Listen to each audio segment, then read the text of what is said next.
On Monday, we celebrated 10 years of Berlin Process in Berlin, but also in and for the region. Chancellor Scholz spoke of a Berlin spirit on Monday, a driving force behind this process that was initiated by former Chancellor Merkel in 2014. These 10 years have been a testament to Germany's engagement in Kosovo and the Western Balkans in general. What might sound technical, creating a common regional market, affects the life of people, business, students every day. Because of the Berlin process, roaming fees of your mobile phones are less. Because of the Berlin process, there's a regional climate partnership with Germany worth more than 1.5 billion euros. Because of the Berlin process, you can travel with ID cards in the region. And allow me to also laud again Prime Minister Kurti's decision last week that Kosovo unilaterally recognizes ID cards from Bosnia and Herzegovina as of 1st of January. I think that's a powerful gesture of goodwill and generosity. Our panel today will discuss in greater detail 10 years of the Berlin process, the achievements, opportunities, missed chances, and the way forward. So allow me to mention only one more significant achievement. Together with Kosovo, together with all stakeholders and parties, we have managed to deblock CEFTA after several years of standstill. I would like to personally thank also Jeton Zulfay, who is here today, for having navigated this on the Kosovan side. It is a great achievement, the 10th anniversary of the Berlin process. As you recall, it started in 2014, and I think this is also what the Prime Minister mentioned in his address in the 10th anniversary, that it started in 2014, right after former President Juncker said that we need to take a pause from enlargement, and the DG NIR was shut down, giving a bad signal to the region.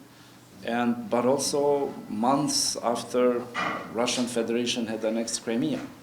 So Berlin process was born out of this geopolitical circumstance to give hope to the region and to keep the enlargement alive. So, and since then it has been the driving force for the region to get connected with each other, to stay connected and get more integrated, and to be connected with the EU. So EU integration, so regional cooperation and economic integration as well, but also linkage with enlargement, because this is very important that the region has this perspective of becoming all members of the EU. And now that 10 years later, the enlargement is back on the agenda and all the Western Balkan countries now are back, the Berlin process has had this significant role of keeping this alive. So that is the first part, that it is very important that we have had this process and we celebrate. And Kosovo has been a key supporter, I must say. We have been very active and proactive because, as the figures shows, it is in the interest of Kosovo. And of course, its greatest achievement has been, besides the connectivity agenda, it has been the common regional market, which we mentioned.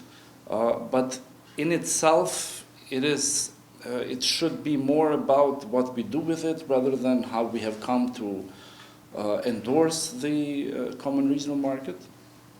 As you recall, when in 2021, knowing the sort of difficulties we have in CEFTA, which is the agreement for trade and key one, we had come up with an idea how to create an alternative which would not diminish CEFTA, but would enable to bypass these problems that we already had. And I think looking back, now we have the EU growth plan, which takes some of elements, I think, of what we have proposed in the sense that it gives early access to the single market by making sure that the region is removing barriers within and then getting access to the European Union. which is more or less, I think, in the model of EFTA countries, the relationship they have, but this will take time, and we need mechanisms to ensure that things will work as what we agree. Unfortunately, we have not had that much success due to political barriers, I must say, and that is what we have been trying to navigate in solving them.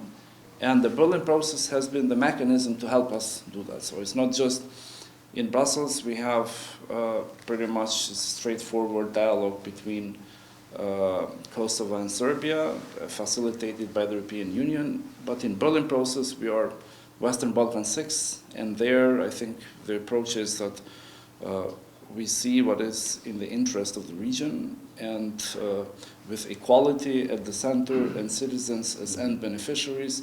That is the approach that we have, and of course Germany has played a key role in keeping this alive and pushing this forward.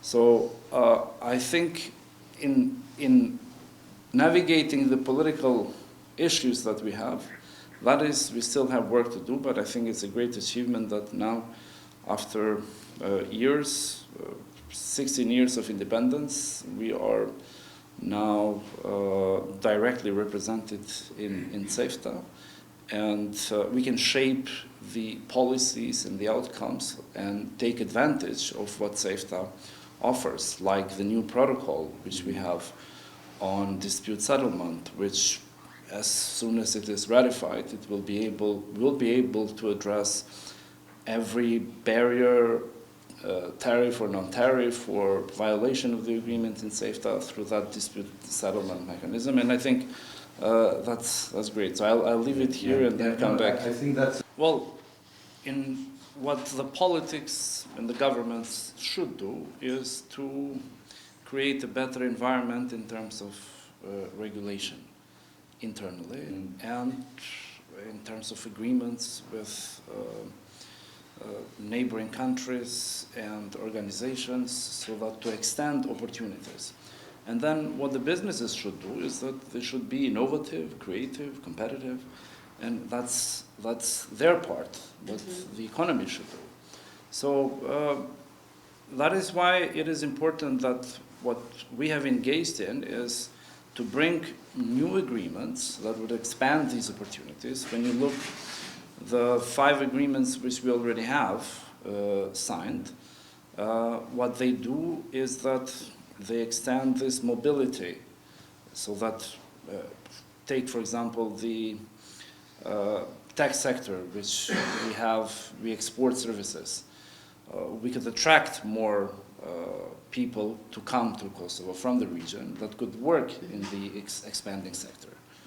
And if they are not all in Kosovo, but they are in the region, we can have companies that expand and bring people here. And that can happen also with other areas. But the downfall is that, yes, these political issues, they're making implementation hard. And it is not always easy, because it is a legacy of the past, which is inherited, and we are trying to navigate to do the utmost, but by keeping equality at the center. And I'm hopeful that we will navigate these issues which we have with recognition of diplomas, because if you are a professional and we have recognition of professions, mutual recognition, then you need your diploma to be recognized first. So if you're going to Sarajevo or Podgorica or Skopje or Tirana or Belgrade, and you are exercising a profession which has been regulated by the agreement, and the requirements are the same as in your country, that means that those documents should be recognized fully. And yeah, when it comes to business relations with Germany, for us it's easy to say that we had improvement. It is not only visible through the data that Felix shared, but also through all the statistics that we have.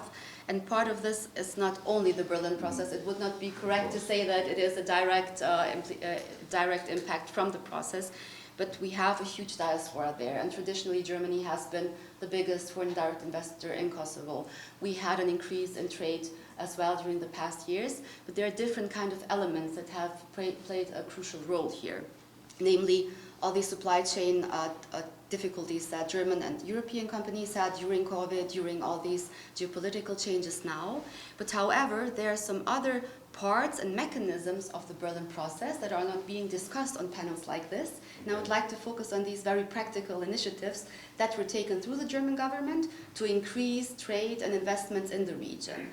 And I'm talking here about the Western Balkans Purchasing Initiative. It is also a small baby of the Berlin process. It's being organized by a partner of ours, the German Federal Association for Supply Chain Management and Logistics.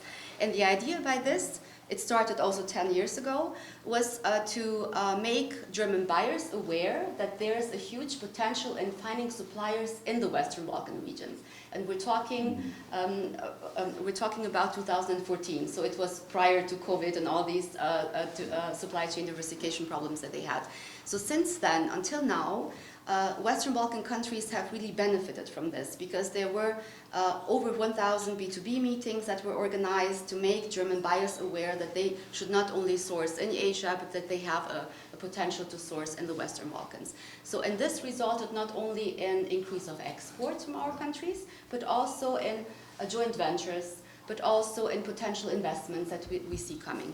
What I would like to emphasize... This year marks the 10th anniversary of the Berlin process, and we at the German economic team, we used this occasion to take a look back on what the Berlin process has achieved over these last 10 years. Specifically, we investigated how much progress was made in achieving core objectives of the Berlin process since it began a decade ago.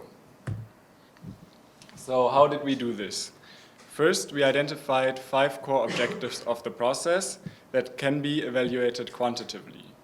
These 5 objectives are promoting economic growth, decarbonizing the economy, fostering trade integration within the region and with the EU, promoting convergence of policy environments to EU standards, and promoting the inflow of foreign direct investment into the region. To assess progress towards these goals, we identified a suitable indicator for each of these goals and compared its level 10 years ago to the level today. To be specific, to the level in 2023, where our data is available. Specifically, we therefore look at the GDP growth, the carbon intensity, the structure of merchandise trade, the policy alignment with EU standards, and FDI inflows as well as FDI stocks. We do this for the region as a whole and also for each individual country. And today I'll be focusing on the region first to give a quick overview over the general success of the Berlin process, and then I'll be focusing on Kosovo in particular, because this is of interest here.